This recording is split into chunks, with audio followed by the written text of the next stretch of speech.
I liked what you had before with the community managers, where it was the German boots, where they had their own their profiles there and the pictures there. What do you think about brands who use branded profiles for community management, who use like company names and logos without having any kind of personality behind that?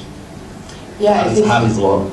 Yeah, and I think it doesn't really work. I think it's very important. I mean, our Radiant 6 account is also called Radiant 6, or in the UK, Radiant 6 UK, but in the biography we put in who's actually behind it, or we show it on that background, and we introduce our different community members. And for some companies who just really have an account and use it to share some impersonal messages, I mean, you won't see the same results, because people don't want to talk to a Twitter account, they want to talk to other people, and that's why you should always be very transparent and show the real people behind it, because then, you know, they can connect to the ones that they have more relations with, or where they have the same interests, and that way you will be much more successful. I mean, yeah. Okay, thanks. Anyone else? What was your return on investment? Oh, well, that depends. So we, for example, we look a lot on our website traffic and how many downloads we have of our different content, and how many leads we generate through that. Because we have often with the ebooks, we have a gate so that people have to provide the email address. They download an ebook, so we will measure that, and we have concrete targets for that and how we improve that.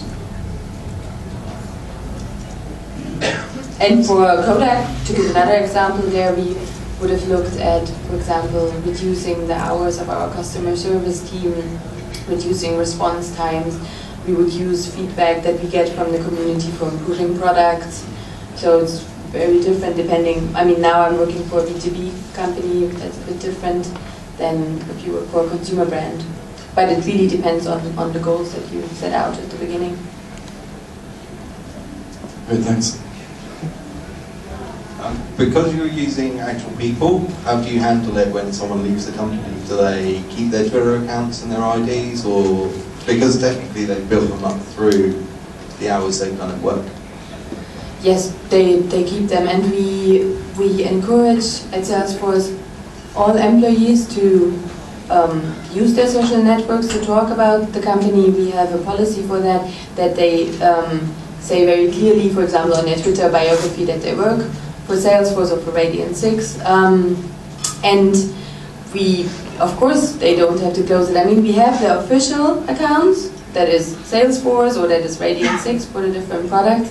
And then we still encourage our employees to talk about it, because when you work for a company, you kind of become an advocate for that, and we see the value in that. And yeah, we very much, we even, for events, for example, we prepare suggested tweets for everyone that will be shared internally, where we say, help us spread the word about that, and how they can share it on LinkedIn, etc. So, but it comes naturally that they probably build it through us, but we benefit from it as well, because if all 8,600 employees would tweet about certain things, then our reach would be much, much, much bigger. Sadly, not all of them do that yet, but we're working on it.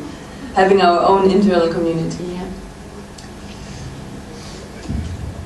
There's so many social media sites, and how do you manage that? For example, Twitter is very different from Facebook. Yeah, that's why we have a dedicated community team who have time for that. So we have, that's this playbook that I mentioned, so we have very structured, set out rules, who does what, who's responsible for the blog, who's responsible for Facebook, for LinkedIn. We give roles on Twitter. I mean, we have a tool, an engagement console, where you can sit on one app, on one little program, and you can manage all the various channels from one tool. So you can see any responses or any people talking about the brand from it, and then respond to the respective social channel without leaving that. So that makes it easy and makes it a bit faster. But in general, we have that very much structured. But that's why it's important to really listen first and look, where's the community active, which channels should I put my most efforts in. Is it Are they mostly on Twitter? Are they on Facebook?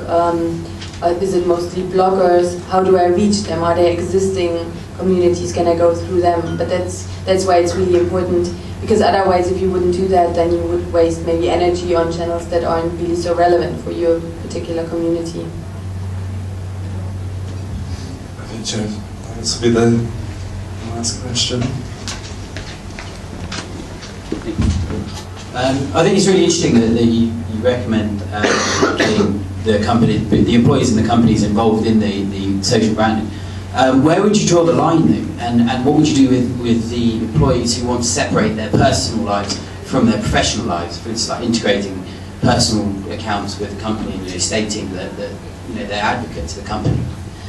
Well, we don't force anyone. We recommend, we ask, and for example, we really have that. We have internal experts who write sometimes for our blogs, but who say, I won't share that on my Facebook page, and that's fine. Or some even have 2 Twitter accounts, one where they talk about Salesforce or Radiant 6, and they share our content, and one where they just use it for their own very personal, individual conversations. So that's really up to everyone themselves. You always have people who are more social and more sharing and who are very into the whole social media stuff that that do it naturally and that become kind of your internal advocates, and that we very much try to leverage. But if they're not so interested in that and rather keep it separate, that's fine too. And we really, the important part is to have clear guidelines. If they act on social channels, what should they do? And we even did our guidelines as video format, so it's easy. They don't have to read 3 pages. They just have to watch a video, and then they know what they should do and not. And we refresh that regularly, and we share that internally. And yeah, I don't know. It works quite well, and I mean we have a monitoring tool that picks up anything, so we would find if somebody says something wrong, so they better not. Thank you. We will, Madlen will be at bar later on after this, so any further questions, I'm sure she'll be more than happy to talk about it. Thank you very much.